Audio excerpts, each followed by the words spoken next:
অবশ্যই অবশ্যই বাংলাদেশ তো টোটাল এখন ওই জঙ্গিদের বাংলাদেশ হয়ে গেছে, এখন তো ভালো মানুষের বাংলাদেশ নেই।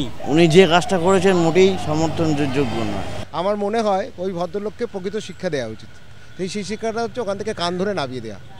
না না, নিজের গতি বাঁচানোর জন্য। ক্ষমতা এমন একটা জিনিস যেটা সবাই নিজে ধরে রাখতে চায়।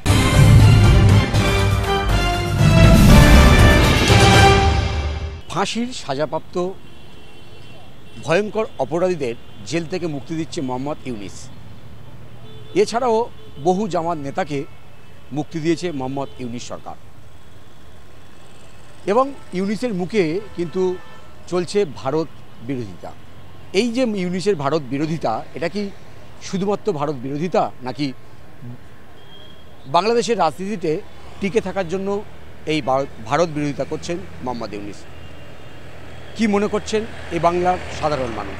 চলুন তাদের সাথে কথা বলি, জানার চেষ্টা করি ইউনিসের এই ভারত বিরোধিতা শুধু বাংলাদেশে টিকে থাকার জন্য, নাকি সত্যিই ভারত বিরোধিতা করছেন বা ভারতের বিরুদ্ধে বিদ্বেষ মনে পুষে রেখেছেন মোহাম্মদ ইউনিস? না না, কিছুটা তো আছেই। রাজনীতি স্বার্থে গদি বাঁচাতে, দেশের স্বার্থে গদি বাঁচাতে এগুলো বলতে হয়। যত উনি বলবেন এগুলো ভারতের বিরুদ্ধে, তত উনি টিকে থাকবেন। হ্যাঁ, এগুলো দেশের স্বার্থে যখন একটা সিটে সে বসে যায়, তখন ইচ্ছা না থাকলেও কিছু কিছু ক্ষেত্রে আবার বলতে হয়ও। হয়তো দেখা যাচ্ছে ইচ্ছে নেই, কিন্তু দেশের সৈন্যবাহিনী হেনা তেনার চাপে বলতে হচ্ছে, ধরতে হবে। সবাই তো সব জিনিস জানে না, এটা মনে হচ্ছে ওটা চাপে বলছে। এমনি দেশটা খুব একটা ভালো না। যে মুজিবের যে এইসব নোটগুলো, হ্যাঁ, মন থেকে মুছে দিল, এই নোট থেকে মুছে দিল, মন থেকে তো মুছতে পারবে না, নোট ছিঁড়ে ফেলে দিয়েছে। এটা কি দেখাচ্ছে? এটাতে অসভ্য দেশের পরিচয় দিচ্ছে। আমি একটা মূর্তি, সে সৃষ্টি, সে স্রষ্টা বাংলাদেশের। আমরা পড়ে এসেছি ইতিহাস তো আর মুছে দিতে পারবো না। নোট থেকে মুছে দিলাম, তার ছবি ছিঁড়ে দিলাম, কিন্তু ইতিহাস থেকে তো আর এইসব মুছে দেওয়া যায় না। এমনি দেশটা খুব একটা তো কি দেখাচ্ছে, একটা সারা ওয়ার্ল্ড দেখছে তো, একটা অসভ্য দেশ। নিজেদের দেশের যে স্রষ্টা, তাকেই যদি আমরা মুছে দিই, হ্যাঁ, তাহলে কি হবে? ইউনিসের বরাবরই ওর বিয়ের কোনো ওনার যা কাজকর্ম, তাতে ভারতের কেন বাংলাদেশের যে ভালো হবে সেরকম কোনো কাজকর্ম উনি করছেন না। ভারত তো পরে, আগে তো আমি যে দেশটার জন্য এখানে এসছি, যে মানুষগুলোর জন্য আমি এসছি, আগে তো সেই মানুষগুলোর ভালো করব, তারপর আমি অন্য দেশের কথা চিন্তা করব। অবশ্যই অবশ্যই বাংলাদেশ তো টোটাল এখন ওই জঙ্গিদের বাংলাদেশ হয়ে গেছে, এখন তো ভালো মানুষের বাংলাদেশ নেই। আগে যে বাংলাদেশ আমরা দেখেছি বা ছিল বছর আগেও, এখন সেটা নেই। উনি টিকে থাকার জন্য এটা করছেন, আর কিছুই না। সরিয়ে দেওয়া দেয়, পৃথিবী থেকে সরিয়ে দিও ওকে। এই ধরনের কথাবার্তা বলা ঠিক না। অবশ্যই টিকে থাকাতে কথা বলার জন্য, কারণ উনি যে কাজটা করেছেন মোটেই সমর্থনযোগ্য নয়। আমার মনে হয় ওই ভদ্রলোককে প্রকৃত শিক্ষা দেওয়া উচিত। সেই শিক্ষাটা হচ্ছে ওখান থেকে কান ধরে নামিয়ে দেওয়া।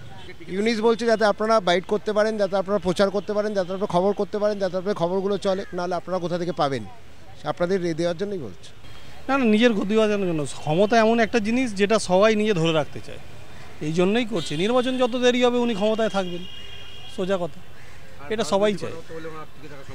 হ্যাঁ, যেহেতু ইসলামিক কান্ট্রি, ওনার মেজরিটিটা তো ওইখানেই, ম্যাক্সিমাম যেসব দলগুলো আছে সবই তো বুঝতেই পারছেন।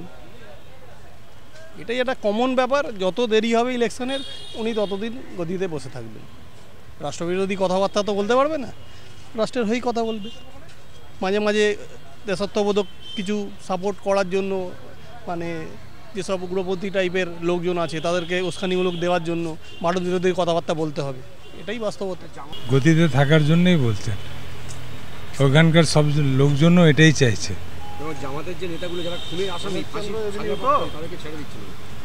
হ্যাঁ, উনি তো ছাড়বেন, ওনার তো কিছু করার নেই। উনি তো পলিটিক্যাল নেতা না, ওনাকে তো ওরাই বানিয়েছে। যারা বানিয়েছে ওরা যেভাবে বলছে ওইভাবে উনি করছেন, ওনার কোনো নিজের কিছু নেই।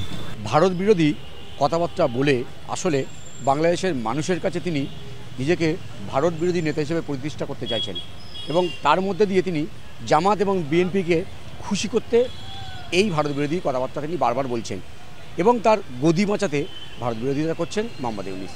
এমনটাই মত বেশিরভাগ সাধারণ মানুষের। ক্যামেরায় রবি দত্তের সঙ্গে বিশ্বজিৎ হালদার, ওঙ্কার বাংলা।